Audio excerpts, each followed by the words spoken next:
Bonjour, ici Pierre Castonguay.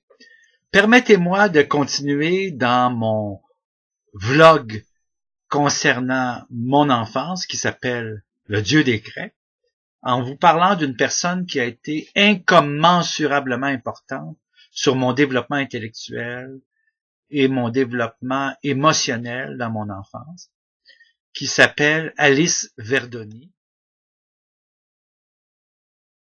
C'était son nom de dame mariée. Les dames, à l'époque des années 60, prenaient le nom de leur mari. Elle avait épousé Emilio Verdoni et son mari est décédé en 1979. Donc, j'étais quand même assez vieux quand son mari est décédé.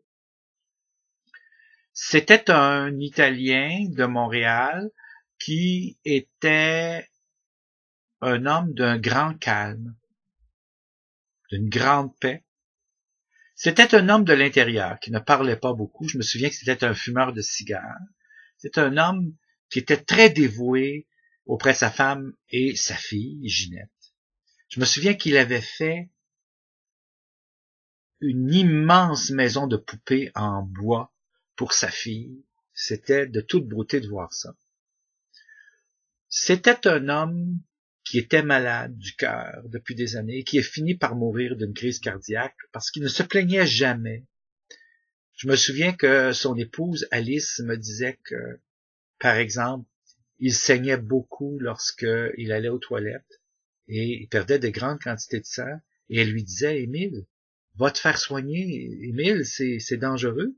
Tu perds trop de sang et c'est très inquiétant. » Non, il était très dur pour son corps, il était d'une grande endurance, et c'est pas un homme qui se plaignait de rien.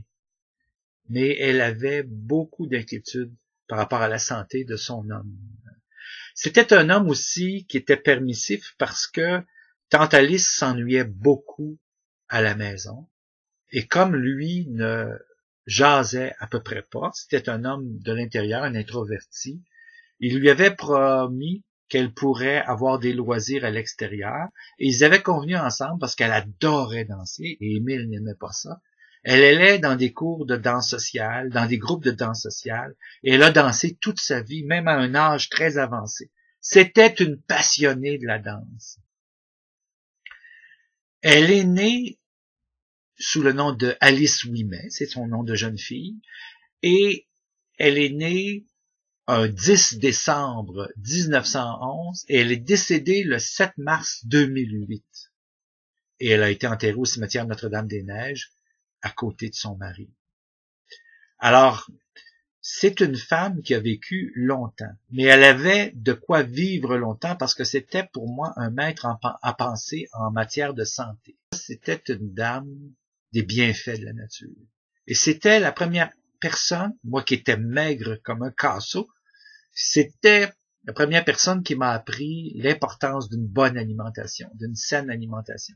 Je n'ai pas toujours suivi ses principes, mais elle était à ce moment-là une femme d'une grande ressource auprès de ma mère, qui n'était pas très experte en matière d'alimentation. Et c'est elle aussi qui nous a introduits aux bienfaits des produits laitiers, le lait, le yogourt, etc. Ma mère l'estimait beaucoup, c'était une amie de femme de ma mère, et je soupçonnais qu'Alice avait saisi les problèmes que ma mère avait lorsqu'elle nous élevait, parce qu'on était battus par mon père. Ma mère faisait des crises d'hystérie, ma mère était malade psychiatriquement. Et Alice, ayant senti ses failles, venait un peu comme un grand reposoir nous voir.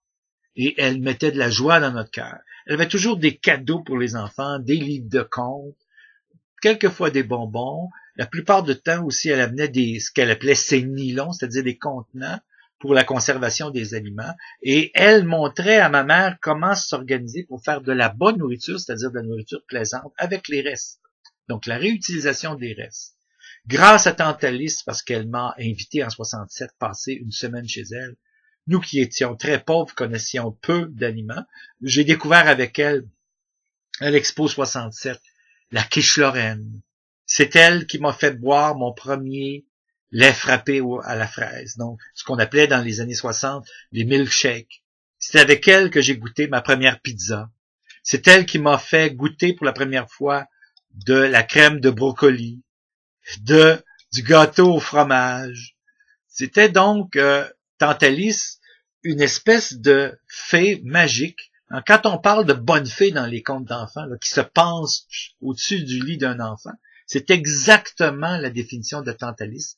Je la suis toujours vue comme une bonne fée qui s'est penchée par-dessus mon berceau. C'est d'ailleurs avec Tante Alice que j'ai appris le sens d'être bordé. Mes parents n'étaient pas tellement affectueux au niveau du coucher le soir. Quand j'ai passé une semaine avec elle, même si j'avais 10 ans, elle allait me border avant le sommeil. Je me suis fait bichonner. C'est elle qui m'a appris un paquet de principes. Par exemple, comment nettoyer le baignoire. Moi, je nettoyais pas ma baignoire. Je suis entré chez Tante Alice. J'étais encore un jeune barbare. Et quand je suis sorti de là, j'étais un jeune homme beaucoup plus débrouillard. C'est elle qui m'a appris l'importance de la tendresse. Et c'est avec Tante Alice, je ne me sentais pas tellement aimé de mes parents parce que j'étais battu par mon père et ma mère. Et donc, la famille était dysfonctionnelle. Mais c'est avec elle que j'ai ressenti pour la première fois de l'amour, dans le sens de la gratuité des choses. Elle m'a apporté un monde merveilleux. Il me reste des objets de Tante Alice qui m'ont été donnés par ma sœur, Ginette. Alors, c'est la collection des objets qu'on retrouvait dans les boîtes de thé Red Rose, qui sont tous les personnages de Walt Disney et tous les personnages des contes d'enfants. Et ça représente tellement bien Tante Alice. J'ai ça dans ma cuisine. Et Tante Alice, donc, m'accompagne à tous les jours. Et toute ma vie va m'accompagner parce qu'elle a mis du merveilleux dans ma vie. C'est aussi Tante Alice qui a initié ma mère à l'importance des compléments alimentaires, l'importance des minéraux, l'importance des vitamines, l'importance de varier l'alimentation. Elle m'a appris aussi l'importance de l'hygiène des ongles. Elle pratiquait le brossage des ongles et elle m'a montré comment faire ça. L'importance pour un gamin de bien moucher son nez. C'est elle qui m'a emmené pour la première fois dans le métro de Montréal, dans le temps de l'expo, et c'est avec elle que pour la première fois, j'ai pris l'autobus. C'est aussi elle qui m'a appris ce qu'était le concept de la mort. Je me souviens quand on avait visité le pavillon de l'Italie où on avait trouvé le moulage laissé par les cendres volcaniques d'un chien mort asphyxié. Il y avait aussi des moulages d'êtres humains. Et c'est elle qui m'a déjà donné les prémices d'une philosophie face à la fin de vie et de l'importance de saisir le moment, carpe diem, saisis le moment. C'est avec elle que j'ai porté mon premier t-shirt neuf. J'étais pauvre, nous étions pauvres, les 5 enfants. Je portais souvent du linge de filles, mais qui était unisexe, là. Donc je suivais ma sœur. Alors à ce moment-là, c'est le premier t-shirt que j'ai eu, c'était un t-shirt de l'Expo 67, grâce à Tante Alice. C'est avec elle aussi que j'ai pris la première fois connaissance de la technologie de l'espace en regardant les satellites du pavillon de la Russie qui étaient suspendus au plafond. C'est avec elle que j'ai goûté les baklava pour la première fois. C'est avec elle qui, à la ronde de l'Expo 67, que j'ai gagné mon premier toutou. Et je vous ai dit qu'Alice aimait danser. Alors c'était une grande passionnée de la danse. Dans le fond, ce qu'Alice aimait beaucoup et qu'elle me fait comprendre, c'était la beauté, peu importe l'âge, du corps humain en mouvement, c'est-à-dire du corps en santé, et de l'expression des êtres humains dans leur tendresse à travers la danse. Elle adorait une vieille chanson qui s'appelait « Mon cœur est un violon », qui était une chanson de Lucienne Boyer. Et je me souviens que dans notre enfance, on avait un enregistrement d'elle qui chantait cette chanson-là. Alors, ça disait, je me souviens de mémoire, « Mon cœur est un violon sur lequel ton archet joue et qui vibre tout du long, appuyé contre ta joue. Tantôt l'air vif et gai comme un reflet de folie. Tantôt le son passionné pleure avec mélancolie et qui vibre à l'unisson. Mon cœur est un violon. » Et je trouvais que ça décrivait très bien ce qu'était Alice. C'était une personne vibrante. C'est avec Alice que j'ai été à la Ronde, donc que je suis allé pour la première fois dans un parc d'attractions. Et elle avait une expression qui nous faisait bien rire, nous les enfants, parce qu'elle échappait quelquefois ses sacs d'épicerie et elle disait « Mes bras me trahissent ». C'était une expression unique au monde. C'est la seule personne de qui j'ai entendu cette expression-là, « Mes bras me trahissent ». Et c'était Tante Alice qui disait ça. Et c'était donc elle de dire des choses comme ça. C'était très humain. J'ai, grâce à sa fille, Ginette, entendu plein de belles chansons. C'est avec Ginette que j'ai découvert toute la musique des années 60. Alors, il y avait Hurdy-Gurdy-Man de Donovan. Il y avait de Steppenwolf, Magic Carpet Ride. Et j'ai vu Ginette danser là-dessus. C'est extraordinaire de voir la chorégraphie qui venait avec cette chanson-là. C'est elle qui m'a fait entendre de Christian St. Peter's, de Pied Piper. Alors, ça disait « Follow me, find the Pied Piper ». C'était une chanson qui me faisait rêver, surtout pour la prépondérance de la flûte traversière, que j'ai bien aimé après ça dans les années 70 avec un groupe qui s'appelait Jethro Tull. C'est elle qui m'a fait entendre pour la première fois la chanson Mother's Little Helper et surtout une chanson que moi j'estime au plus haut point des Rolling Stones qui s'appelle Lady Jane. My Sweet Lady Jane. C'était de grande beauté. Elle avait apporté, Ginette, des 45 tours et je lui avais dit, peux-tu me les prêter? Alors, elle me les avait prêtés pendant 2 mois de temps et j'avais écouté ça. Elle avait apporté des Beatles, I Am the Walrus et Hello Goodbye. Donc, une chanson tellement déjantée. Imaginez pour un enfant de 10 ans comment ça m'ouvrait au niveau des horizons de la musique de mon époque, parce que c'était mon époque, la fin des années 60, les années 70. Elle avait apporté aussi de Myriam Makeba la première pièce de musique d'inspiration africaine que j'ai connue, qui était Pata Pata. Pati Pata. Et elle m'avait appris les pas de danse sur Pata Pata. Ce qui me fait bien rire parce que ce sont les pas de base que j'ai utilisés à peu près dans toutes les danses avec mes bien-aimés, après ça, avec mes blondes. Alors, grâce à Ginette, je n'étais pas complètement ignare en termes de danse lorsque je rencontrais une jeune fille. Elle avait apporté aussi des Monkees, Daydream Believer. Je connaissais déjà les Monkees parce qu'ils avaient une émission à la télé, mais là, ça m'avait fait énormément de bien de l'avoir en 45 tours. Alors, c'était extraordinaire.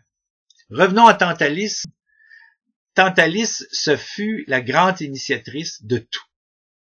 La vie, la santé, les arts, le bien-être, l'affection gratuite pour un enfant comme elle avait. Et puis, c'était la découverte de l'architecture moderne dans les sentiers balisés de l'Expo 67, le monorail, le très beau pavillon américain, cette structure géométrique extraordinaire, le pavillon de la Russie, avec la technologie aussi, le plantureux pavillon de la France.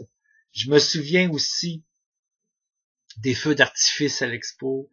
Je me souviens de différents pavillons thématiques qui étaient d'une grande beauté, d'une grande noblesse. Nous avions tout ça à Montréal. Mais c'était elle qui, à travers le pavillon du Ceylan, celui de l'Allemagne, celui du Canada, d'autres endroits, celui de la Chine, enfin, c'était elle qui m'initiait à la beauté du monde.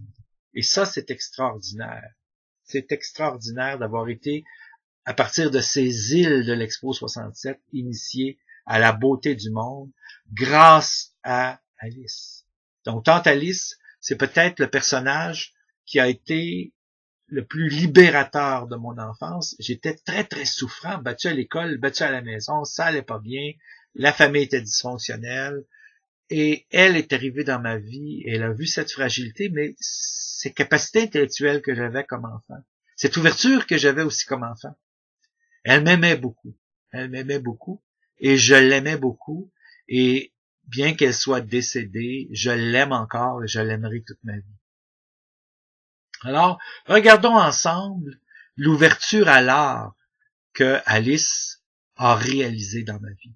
Parce qu'en allant à l'expo, main dans la main avec ma tante Alice, c'est extraordinaire tout ce que j'ai appris. Je me souviens quand je dormais le soir chez elle, au sous-sol, il y avait en plâtre les décorations des années 60. Si ma mémoire est bonne, il y avait un petit sultan et une sultane. Et ça me faisait penser aux Mille et une nuits, ça me faisait rêver. Elle avait une espèce de toutou qui était une espèce de flamme bleue. Et je trouvais ça très joli, ça me faisait rêver ça aussi. Elle avait une horloge dans sa maison qui sonnait les heures. Et je pense que c'est elle qui m'a donné la passion des horloges qui sonnent les heures. J'adore ça. Elle était une merveilleuse et belle personne. Alice était une femme assez rondelette, assez ridée dans le visage, mais pourtant, elle était d'une beauté flamboyante. Elle avait des lunettes assez épaisses aussi parce qu'elle était myope. Vers la fin de sa vie, elle a souffert de cataracte et à la toute fin, elle était semi-voyante. Mais elle voyait au travers du cœur des enfants. Et elle me comprenait. Et je pense que sur le plan de la santé mentale, si j'ai pu être un consultant en Europe par la suite, gagner ma vie, si j'ai pu me marier, avoir 2 enfants, c'est grâce à elle. Elle m'a rendu très fonctionnel. Ce n'est que très tard dans ma vie où j'ai eu des problèmes de dépression suite au harcèlement au McGill University Health Center. Parce qu'avant ça, grâce à Alice, grâce aussi à des thérapies que j'avais suivies dans mon enfance, j'ai pu vivre une vie tout à fait fonctionnelle parce qu'elle avait inséré le sens du merveilleux et de la beauté des choses, des gens, du monde entier des choses. Et c'est pour ça que j'ai toujours été ouvert aux gens de toutes les nations. Parce que, à partir de l'Expo 67 et de l'ouverture qu'avait Alice pour tous les gens dans le monde, que j'ai pu profiter d'une femme qui avait une philosophie de vie extraordinaire et une vitalité intérieure qui était transportante et transportée à travers cette grande affection qu'elle avait, hein, les gros becs sur les joues. C'était la tante idéale, celle qui nous prenait dans ses bras, celle qui nous cajolait, celle qui nous aimait réellement et profondément. Ce n'était pas une tante qui était membre de la famille au titre génétique des choses, mais c'était tout aussi important puisqu'elle nous avait adoptés comme famille. Je pense qu'elle avait saisi très profondément les aspects dysfonctionnels de la famille de son amie de femme, Hélène, et qu'en allant plusieurs fois, mais très souvent passer des visites chez nous, elle a mis la joie de vivre et elle a réparé beaucoup de dommages que causaient mes parents dans leurs problématiques de santé mentale. Et c'est elle qui a apporté un certain équilibre dans ma vie, et c'est grâce à elle que j'ai survécu. Alors regardons ensemble l'aspect de l'art que m'a apporté Tante Alice, grâce à Tante Alice évidemment, et à l'Expo 67. Grâce à Tante Alice, à l'Expo 67, j'avais fait la découverte de Soudama s'approchant de la ville d'or de Krishna, qui est toute une gouache sur papier, qui était exposée et qui nous venait du Victoria and Albert Museum de Londres. Et ça me donnait une introduction à tout le monde des Upanishads que j'ai lu par après. Alors vous imaginez quand vous avez 10 ans, vous rencontrez comme ça une gouache et vous arrivez comme ça devant une merveille. Et c'est votre tante qui vous fait découvrir ça. J'avais aussi découvert l'adoration des bergers de Jacopo da Ponte en Bassan. Écoutez, c'était quelque chose de voir cette toile de la nativité, en fait. Le fameux portrait de Luther, Martin Luther, par Philippe Mélenchon. Vous imaginez comment est-ce que c'était comme choc de découvrir, pour moi qui étais catho depuis la naissance, que il y avait en Allemagne un bonhomme qui avait un bon matin cloué des propositions et qui contestait l'autorité de Rome à cause de la vente des indulgences. Alors j'apprenais tout ça à l'expo avec Tante Alice. J'ai découvert aussi la toile de Vittore Carpaccio, le sang du Rédempteur. C'était pas tellement la beauté de la toile, quoique c'était une très belle toile, comme de découvrir l'importance des peintres italiens en histoire de l'art. Alors c'était quelque chose de sublime. Tante Alice m'a ouvert vraiment les yeux au monde entier des choses. Il y avait un Bodhisattva Kuan Yin de la dynastie des Qin ou des Yuan qui était exposé aussi et qui venait du musée Atkins de Kansas City. Quelle splendeur! Et ça m'introduisait à l'importance de l'art au niveau de l'Orient. Et c'était très exotique dans les années 60, l'Orient. Ça nous attirait beaucoup. J'ai aussi vu pour la première fois de ma vie, qui venait du trésor de la cathédrale d'Autun, la fuite de la Sainte Famille en Égypte. Donc, un chapiteau qui a été sculpté par Gilbert au XIIe siècle. C'est après ça que j'ai eu le goût d'aller visiter des temples romans en France, en Belgique, en Europe. Et ça m'a donné le goût de parler de ça. C'est pour ça que j'ai même donné des conférences d'histoire de l'art sur l'architecture romane, sur la sculpture romane. Donc, en faisant cela, Tante Alice m'ouvrait tout ce secteur qui était pour moi insoupçonné. Quand tu as 10 ans et que tu as la chance d'avoir, je vous l'ai dit, une bonne fée devant toi, alors c'est vraiment extraordinaire. Moi qui étais un enfant plutôt souffrant, qui était un enfant plutôt isolé, et là j'apprenais à m'ouvrir au monde entier des choses. Je me souviens du bas-relief du roi Akhenaton et de la reine Néfertiti, adorant le soleil, qui venait du musée du Caire, ce maniérisme dans la sculpture égyptienne, et j'apprenais en même temps l'existence d'un roi qui avait été tout à fait différent des autres. J'apprenais en même temps l'importance de ce roi qui était spirituel, qui avait été en rupture de ban avec la spiritualité du reste de l'Égypte, et qui en même temps avait fait un hymne au soleil qui était extraordinaire. Imaginez pour un enfant de 10 ans apprendre du seul coup l'existence de l'Égypte ancienne, des bas-reliefs, et là, évidemment, ma tante Alice m'avait parlé des pyramides, et là, je voyais ce roi tout à fait spécial. Ce sont des figures qui sont assez allongées, c'est vraiment un certain maniérisme chez ce roi-là. Je vous rappelle que c'est un roi d'Égypte, ce pharaon, qui est un des rares qui nous a laissé des témoignages de tendresse envers les enfants. Fait qu'imaginez quelle symbolique ça prend pour moi que Tante Alice m'ait initié à ce bas-relief qui existait à l'Expo, puisqu'elle était elle-même pour moi le symbole de la tendresse envers les enfants. Je me souviens aussi d'une toile de James Ensor, le peintre belge, Le foudroiement des anges rebelles. Ça venait à ce moment-là d'un musée anversois et ça a été mon premier contact avec l'œuvre de ce grand peintre des masques que je suis allé admirer en Belgique. Alors, vous imaginez un peu comment ça me préparait, elle ne savait pas et moi non plus, que je serais consultant un jour en Belgique et que j'irais y passer 2 ans et demi de ma vie et que je me familiariserais avec cette œuvre extraordinaire de Ensor. Donc, tout ça, je le dois un peu à Tante Alice, puisque j'ai développé avec elle cette espèce de goût pour l'art et pour l'art international aussi.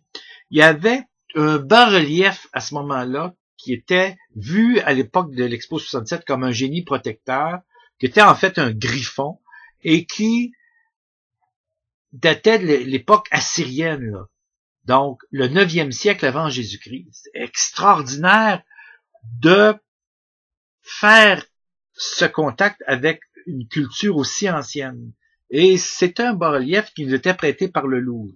Évidemment, vous allez me dire, ouais, mais Tante Alice n'y était pour rien, c'est pas elle qui avait organisé et coordonné l'art au niveau de l'Expo 67. Non, c'est pas elle qui avait organisé et coordonné l'art, ça vous avez bien raison. Mais c'était elle qui m'avait emmené voir ça, et dans le monde entier des choses, elle aurait pu choisir plein d'autres choses à montrer à un enfant, Et moi, je pense qu'elle m'a amené voir l'essentiel. Et ça, c'est important de le réaliser. Parce que beaucoup de gens ne font pas ça pour un enfant. Et moi, je pense que c'était fort important pour moi. J'étais un enfant intellectuel, elle le savait, elle percevait chez moi une espèce de potentiel là-dedans, et elle m'initiait à l'art. Elle ouvrait mon cœur à quelque chose qui m'a permis de passer au travers l'enfance affreuse dans laquelle je traversais ma vie.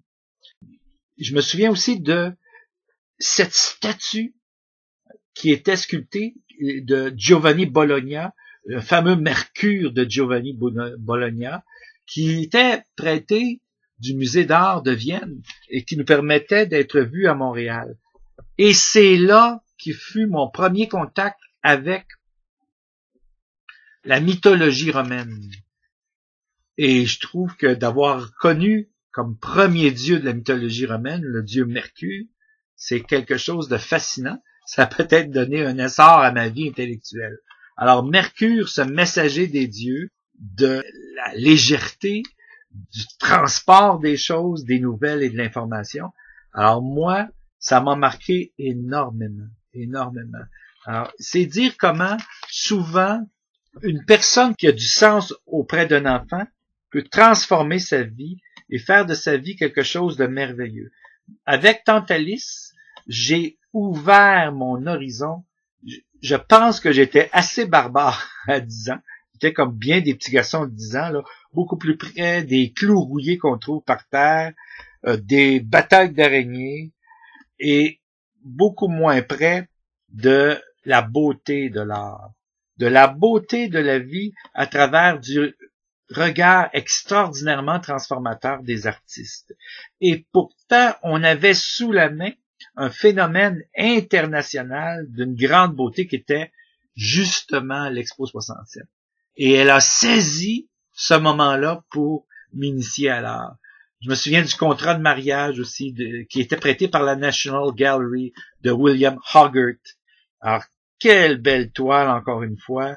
Ou encore un Rembrandt, Saint-Pierre reniant le Christ, extraordinaire toile. Je voyais à 10 ans un Rembrandt qui n'était normalement que visible au Rijksmuseum d'Amsterdam et que je suis allé plus tard, quand je suis allé en Europe travailler, voir au Rijksmuseum d'Amsterdam. Quel beau cadeau elle me faisait. Elle avait aussi Il Bravo. Elle m'avait montré la toile Il Bravo du Titien qui était prêtée du musée de Vienne. Quelle belle toile. Quelle belle toile. C'est extraordinaire que j'ai été en contact avec autant d'art et autant de grands peintres. Mais je n'étais pas le seul. Hein. Tous les Montréalais, les Montréalaises, évidemment les Lavallois dont j'étais, étaient conviés à cette espèce de grand festival de l'art qui était l'Expo 67. C'est là aussi que j'avais vu de Camille Pissarro la place du théâtre français à Paris sous la pluie, qui avait été prêtée par un musée américain, le musée du Minnesota. Alors, extraordinaire rencontre avec cette toile de ce grand peintre. Il y en avait plein de toiles et c'était, pour moi en tout cas, quelque chose de formidable. Je me souviens de Peter de Hoek, hein, premier contact avec l'intimité des toiles des Hollandais, la cour, qui nous était prêtée du musée de la Haye et qui démontrait, ce sont des toiles de genre, qui démontraient les mœurs d'une certaine époque. Et évidemment, ça m'ouvrait les yeux, moi, à ce qui s'était passé dans le monde, ce qui se passait. Moi, j'avais 10 ans, la cour, faire la cour à une femme, je connaissais pas ça. Et ça m'ouvrait à me poser des questions. Qu'est-ce qui se passait dans cette scène-là? Une toile merveilleuse, La Montagne Bleue de Wassily Kandinsky, un peintre d'une grande spiritualité. Et ça venait du Guggenheim de New York. Et c'est beaucoup plus tard que je me suis intéressé en histoire de l'art à toute l'aventure des peintres, des sculpteurs, des créateurs du Bauhaus. Alors, quelle belle façon de s'ouvrir à ça. et je trouvais ça merveilleusement beau.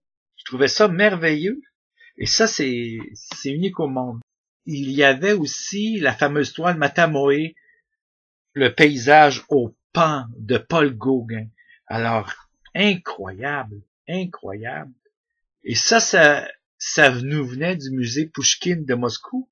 Et c'était ma première fois que je voyais un Gauguin, tout comme ce fut la première fois que j'ai vu un Vincent Van Gogh, Les Moissons, une toile qui nous venait de la fondation Vincent Van Gogh à Amsterdam. C'est beaucoup plus tard, dans la trentaine, que j'ai vécu cette joie de revoir cette toile au musée Van Gogh d'Amsterdam. Alors, c'est quelque chose d'extraordinaire. Je me souviens aussi de plusieurs autres œuvres. Donc, la première fois que je voyais un Turner, les vagues se brisant sur une rive, sous le vent, et ça venait du Tate Gallery. Ce n'est que plus tard, quand je suis allé à Londres, que j'ai pu visiter le Tate Gallery. Mais c'est parce que quand on ouvre ça dans la tête d'un enfant, quand on ouvre cet éventail des choix, ben, après l'enfant sait que ça existe. Et après ça, l'adulte peut choisir. On ne peut pas choisir dans la vie ce qu'on ne connaît pas. Et quand on montre à un enfant des choses, on ouvre ses choix dans la vie et sa possibilité de s'en sortir intellectuellement quand ça va pas bien dans sa vie. Un homme et une femme qui contemplent la lune, une toile d'une profondeur et d'une mélancolie très grande, alors de Caspar David Friedreich. Donc, incroyable. Et moi, je suis jamais allé à Berlin, donc je l'ai jamais vu dans son contexte naturel, cette toile-là. Je suis pas allé au musée des Beaux-Arts de Berlin, mais là, je la voyais. Je voyais du Hobbema, 2 moulins à eau, que nous avait prêté à ce moment-là le gouvernement canadien. Alors, c'était la première fois que j'étais en contact. C'est la première pour tout. Pierre-Paul Rubens, que j'ai eu la chance de voir ensuite à Anvers beaucoup et à Bruxelles. Les Charroyeurs. Alors, c'est extraordinaire comme beauté, cette toile-là. Beauté naturelle. Écoutez, j'ai eu, grâce à Tante Alice, la chance de m'émerveiller sur beaucoup, beaucoup de choses essentielles en art. Mais aussi, lorsqu'on contemple l'art et qu'on est un enfant, ça ouvre le cœur. Ça ouvre le cœur à l'émerveillement. Quelle bonne fée ce fut que cette Tante Alice. Les amants avec une servante, puis un petit oiseau qui était peint en haut, ça nous venait du musée de Seattle, ça, dans le temps. Et c'était, et là, c'est parce que je viens de faire la recherche pour retrouver le nom de l'auteur, Riza Labazi, 1635. Et c'était la première fois que je tombais en amour avec des détails d'un art qui était quelque chose de tellement délicat. Hein, l'art oriental. Alors, tout cela grâce au fait qu'une personne adulte considérait sérieusement l'éducation d'un enfant. Paul Klee, peinture moderne, extraordinaire. Ubermouth de Paul Klee, qui nous venait du musée de Berne en Suisse. C'était, avec Tante Alice, la découverte de tous les côtés du monde sans avoir besoin de voyager. C'est-à-dire que j'étais là et je lui tenais la main et je visitais comme ça, pavillon par pavillon, l'Expo 67. L'acrobate à la boule, première œuvre de Picasso que j'ai vue, qui n'était pas typique du Picasso cubiste, mais qui était typique du premier Picasso. Ça nous venait du musée des Beaux-Arts de Pouchkine à Moscou. Extraordinaire. Ou encore, cette toile flamboyante, très belle, pleine de tendresse, de la balançoire de Pierre-Auguste Renoir. Le premier Renoir que je voyais dans ma vie. Incroyable, mais vrai. C'est comme ça. Il y a toujours une première. Il y a tellement de choses qu'elle m'a fait découvrir, cette femme. Je lui dois, en matière de découverte en art, mes premiers émerveillements. Et aussi, pas seulement en art, mais aussi en histoire. Parce que je me souviens de cette peinture de Lénine à l'Institut Smolny, qui nous venait de la galerie Tretiakov de Moscou. Grand homme, Lénine. Évidemment, moi, je ne suis pas communiste. Je suis social-démocrate, mais quand même, c'est un homme qui a changé l'histoire de l'humanité. J'ai connu quelqu'un qui est venu enseigner aux États-Unis et au Canada, qui était le petit cousin de Lénine et qui avait été gratifié d'un billet pour pouvoir quitter la Russie à l'époque de la révolution russe. Monsieur Pervouchine, qui avait écrit Entre Gorbatchev et Lénine. J'ai été nono, j'ai été complètement stupide. J'ai connu le vieux Pervouchine et je n'ai jamais fait dédicacer son livre. Jamais. Et c'était le père d'une spécialiste des iconostases à Montréal. Mais grâce à Alice, en 67, je voyais cette toile qui représentait Lénine, un Lénine songeur. Cette belle toile des repasseuses d'Edgar Degas, qui nous venait du Louvre. Imaginez pour un enfant qui ne s'est pas déplacé jamais de sa vie et qui rencontre des œuvres d'art. C'était à pleurer de joie. Je me souviens aussi de cette toile de Thomas Eakins, The Agnew Clinic, de l'Université de Pennsylvanie. Et c'est une toile que j'ai revécue moi-même par la suite parce que lorsque j'ai travaillé au Royal Vic, j'ai vu cette espèce de operating theater, ces espèces de théâtres chirurgicaux ronds où pouvait s'asseoir l'assistance et assister à une intervention chirurgicale ou encore à une dissection de cadavres. Ça a ouvert ma compréhension du monde dès l'âge de 10 ans. Les glaneuses de Millet, les glaneuses de Jean-François Millet, qui nous étaient prêtées par le Louvre. C'était une occasion unique au monde. La pourvoyeuse de Jean-Baptiste Siméon Chardin, de la Galerie nationale du Canada, une très très belle toile, ou encore celle du repas de paysans de Louis Le Nain. On traversait, en ayant les mains dans celles de Tantalis, on traversait le monde entier des choses. Et on arrivait à la rencontre du porteur d'eau de Séville, au travers la visite des pavillons, de Velázquez. Quelle toile remarquable qui nous venait du musée de Wellington de Londres à ce moment-là. Aussi, Vulcain et Éole, encore un contact avec la mythologie romaine de la Galerie nationale du Canada. Moi, je n'ai que des remerciements à faire à Tantalis pour l'ouverture qu'elle a fait pour moi sur l'art, sur le monde, sur les grands peintres, sur la littérature. Je me souviens du portrait de Dostoïevski par Vassili Grigorievitch Perov de la Galerie nationale Tretiakov de Moscou. C'était la première fois que je voyais de toute ma vie un écrivain, ce que ça avait l'air d'un écrivain. Et je ne voyais pas le moindre des écrivains, je voyais un des plus grands. Saisissant autoportrait de Rembrandt, avec cette espèce de chapeau turban sur sa tête, qui nous venait du musée de l'Air. Incroyable encore là. Christophe Colomb, alors la découverte de l'Amérique en 1492. Eh bien, je visitais ça grâce au Metropolitan Museum de New York, cette fameuse toile de Sebastiano del Pombio. Alors, c'est la toile très connue du portrait de ce grand explorateur. Ma rencontre avec le sommet de l'art gothique, avec le portrait de Marguerite Venèque, peint en 1439, qui venait du musée Groningue de Bruges, que j'ai visité par la suite avec mon épouse. Encore là, une grande joie intérieure. Ou encore le portrait présumé de Taira no Kiyomori, en vêtements religieux.